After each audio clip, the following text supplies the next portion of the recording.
Hello my friends, and welcome back to part 2 of this dump truck trailer repair.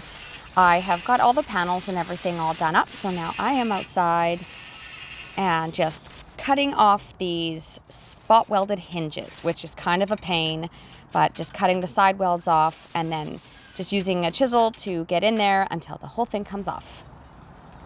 And then I will be going through and cutting off the worst of these panels back here in order to replace those panels as well.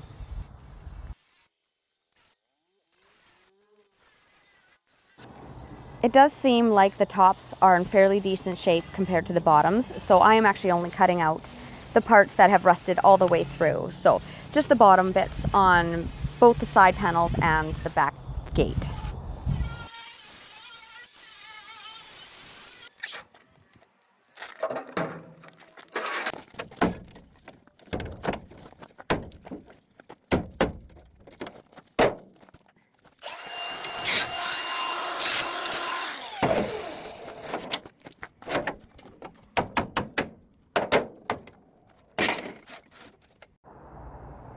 So I do not have a break in my shop, unfortunately, not yet anyways.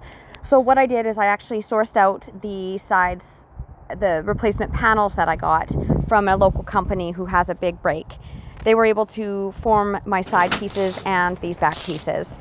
So I just made my measurements, gave them a blueprint of what I needed, and then I just cut them all to size. So now I'm just tacking this tailgate open so it doesn't slam on me while I'm in here working. I'm going to just clean up the rust on the back. The back panel seems to be in pretty good shape, so just cleaning that off a bit and then cutting out the inside rust in order to get these new panels on the back gate.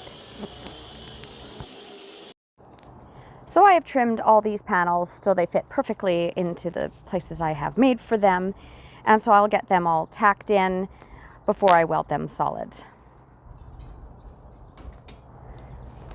So there's a little bit of a bow in the bottom piece of angle iron that's back here, so I'm just using this pony clamp to tighten everything so I can get it all tacked into place. These are some of my favorite clamps because you can put them into pretty much any space. I have some really long ones and some short ones as well, but I use these all the time.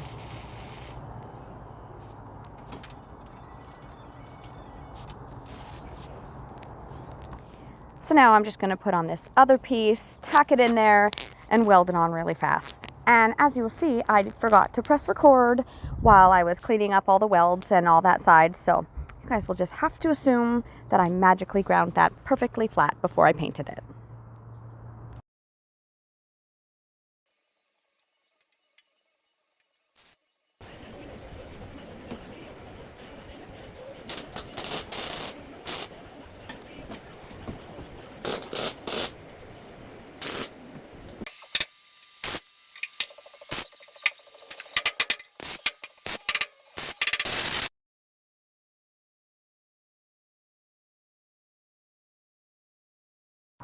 So now for the fun part of getting these painted up and getting them onto the truck. I had brought my daughter in for the evening to come and do a little work with me, and so while I was out here painting that, she was there painting the side wood panels for me. I do have some funny videos of her dancing around, but I know she'd probably be mortified if I put them onto this video. So here she is, just doing a little painting for me and helping me lift things and move things around.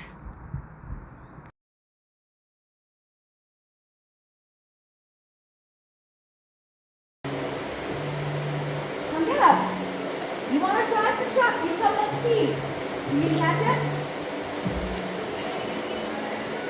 Great, put it in reverse.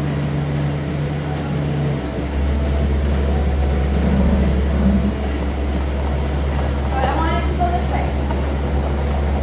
Go slower, babe.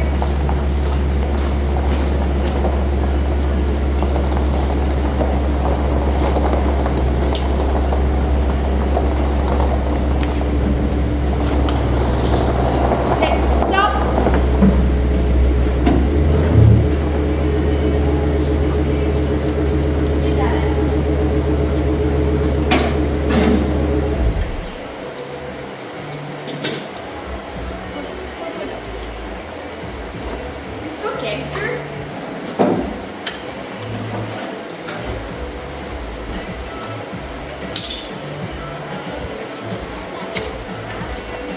What joke?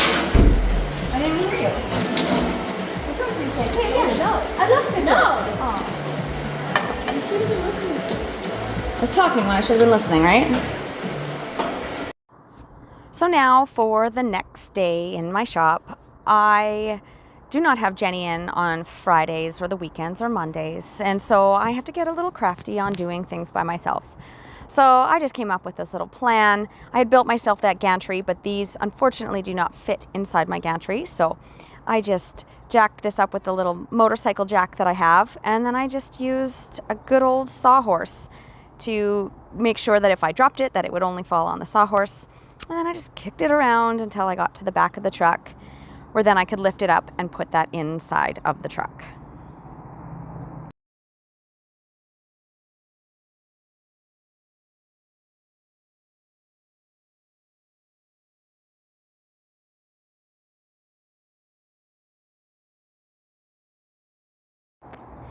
And I will tell you right now, you guys, there is absolutely nothing light about these side panels on here.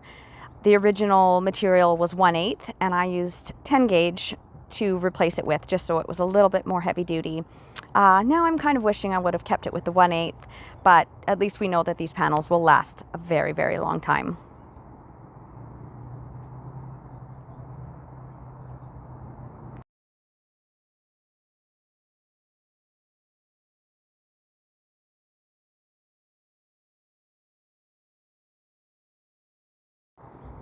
So because I'm doing this by myself, I wanted to just tack on a little bit of a stopper to keep the panel from falling off of the side of the deck while I'm trying to do this by myself. So just lifted it up, and I thought that I would be able to slide it out the one side and then sneak it in the other side, because there is a bit of a lip where these side panels stop. But unfortunately, that just was not working for me, so I ended up hopping down and tacking on another piece more to the center of it, so I would have a bit more of a pivot point for where this needed to be. And then I cut the tacks off of the other one that was a little too close before I was able to get this all set into place. So now that I had a little bit more of a pivot point, I was able to get this into place and lock those latches in so I could get to the bottom and pry the whole door up. And then all I do here is just put in a couple 1/4-inch spacers underneath, and I have gotten 4 8-inch greasable hinges, some weld-on hinges for the side here. So I've just marked out where they need to go, cleaned off the paint where they need to be, and then get them welded into place.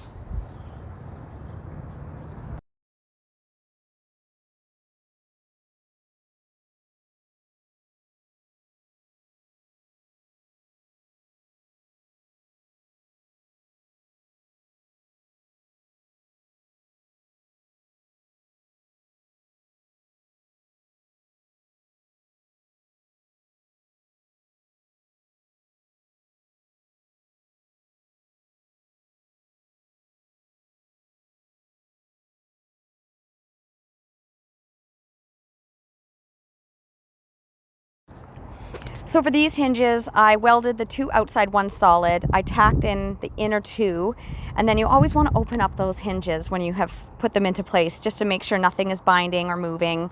I figured the outside ones would be fine, but you want to make sure you put it down and back up just to make sure everything is as it should be.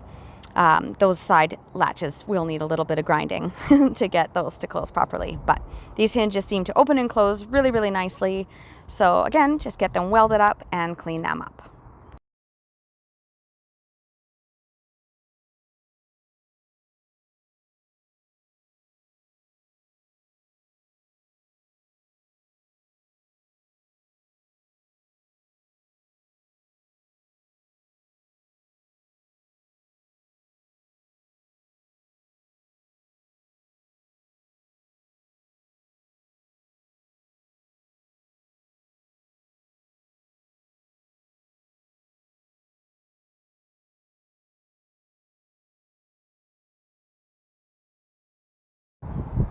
So this is after a couple coats of really good primer.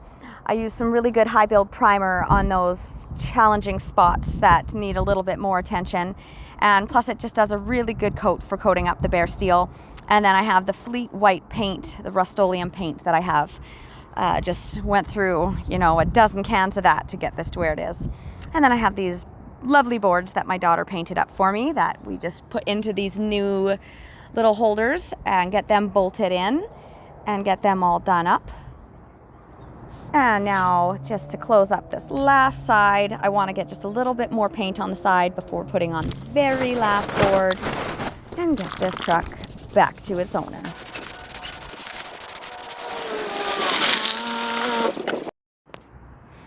And here it is, the last board, the final piece of this puzzle. I can get this truck on out and get on to the next thing.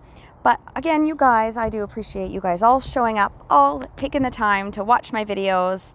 Sometimes they may be boring, sometimes they may be very poorly edited. But you know, I'm just over here doing what I love and doing my best at it. So again, guys, don't forget to subscribe to all of the fun things that I have going on around here. I can't wait to keep sharing more things with you. And don't worry, you guys, there will be plenty more of my truck build, which you guys can see sitting in the background there. Going to be getting that over to my house shortly and get that thing going. So hope everybody is having the loveliest of days. Go enjoy some sunshine or rain or snow or whatever weather you are having right now. Go find a way to enjoy it. Take care, everybody.